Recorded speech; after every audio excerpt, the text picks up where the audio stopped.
Getting answers. TV6 investigates.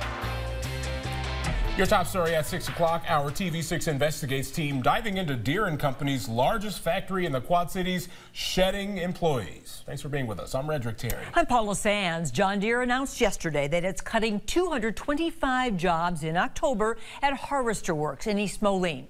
Tonight, questions about the health of John Deere and what that could mean for other local manufacturing jobs. TV6's Matt Christensen is taking a closer look at all of this tonight. Matt? Sure, this all comes down to crops. In good years, farmers can spend money on new tractors, and in bad years, money gets a little tighter. And that means John Deere sometimes has to cut jobs when farmers aren't buying. This week, it was 225 production workers at Harvester Works in East Moline. But there's something unusual about this round of layoffs, according to Peter Erasm, professor of economics emeritus at Iowa State University.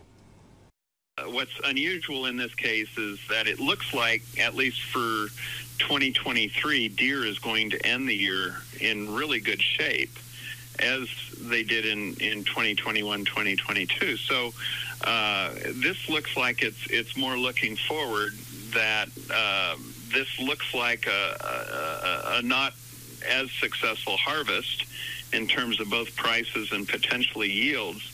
And so under those circumstances, they're anticipating that farmers won't have cash on hand over the winter when they normally upgrade their. Harvester Works is East Moline's major employer, roughly 2,300 and 1975 in production. The factory makes Deere's premier line of combines. About 1 in 4 local Deere employees work there. And in a statement yesterday, Deere said the company has consistently stated that each Deere factory balances the size of its production workforce with the needs of the individual factory to optimize the workforce at each facility. Now, this comes as Deere stock is down 12% since July. Erasm says that that's an indication that analysts are expecting a slower 2024 for Deere.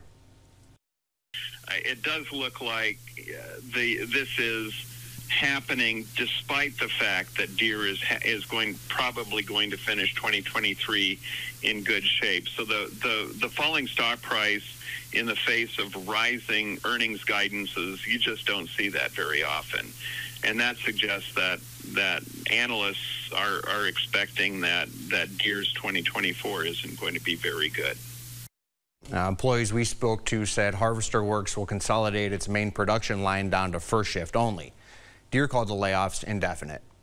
Matt, thank you. Now, Deere notes that they've also hired hundreds of employees in the Quad Cities in recent years.